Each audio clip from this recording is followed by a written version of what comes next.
So I want to tell you my story, what happened since you and I last spoke.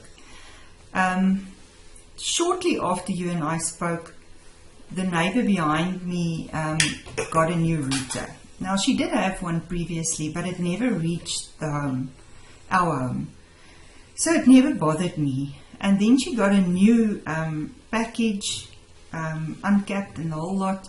But it's a new router box. It's not the one with the ears. I actually haven't even seen these. It's the first time I saw it. It's just a little square box. And within 5 days of her installing that, I got severely ill. So at first my skin started feeling itchy, then my skin started burning. Throughout the process I got body aches, especially between my shoulder blades. My kidneys get so sore, I want to die.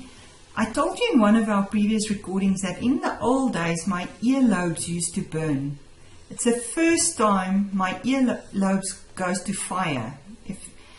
In certain instances I would wake up and it's actually so hot it feels like it's burning.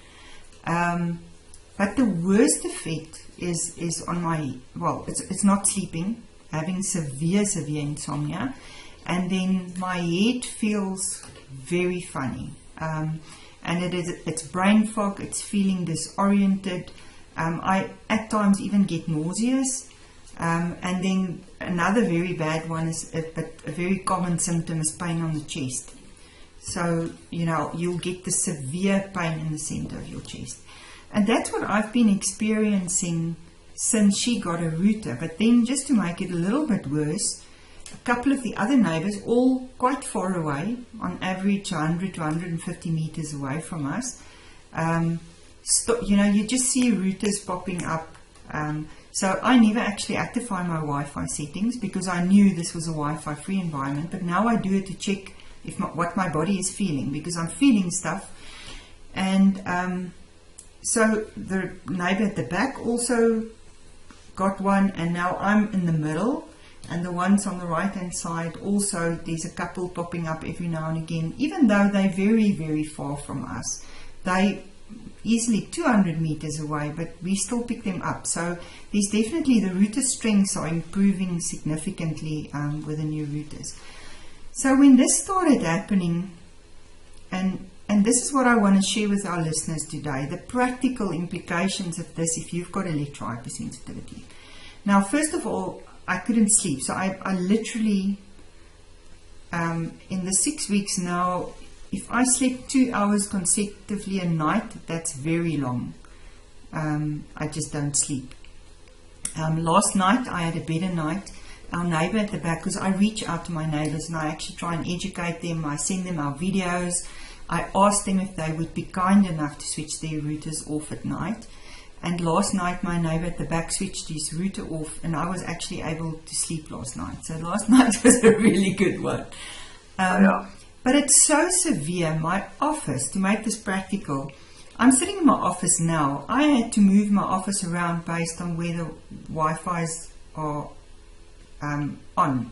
So, you know, if the people on that side have their Wi-Fi's on and there's only one on this side, I would sit in my bedroom and work. This is actually the first time in the last 6 weeks that I'm sitting in my office that I haven't been able to sit in my office.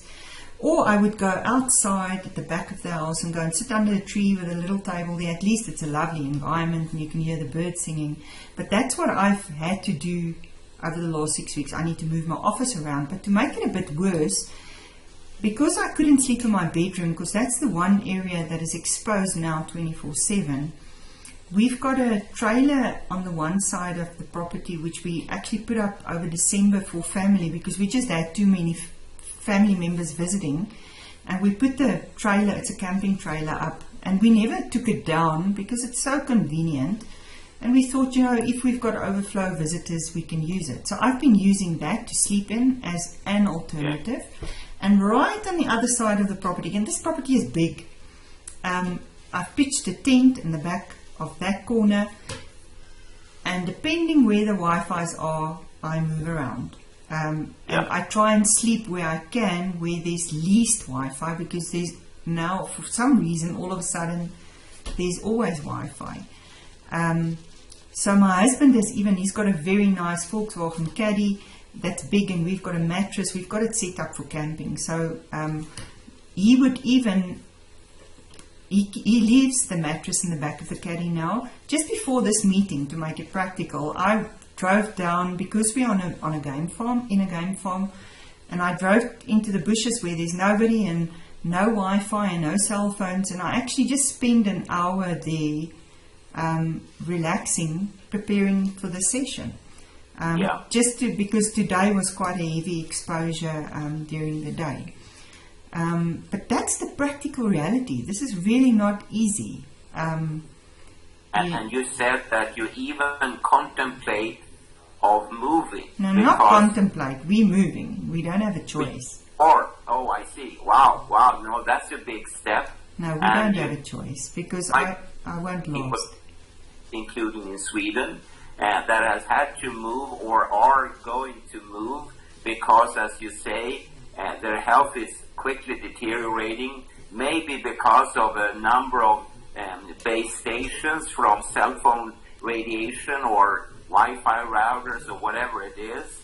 And I even have a court case somewhere in the world that is exactly about this, a neighbor with a router system that is exposing an electron hypersensitive man, and they get along. They need to, in some way, solve this calamity.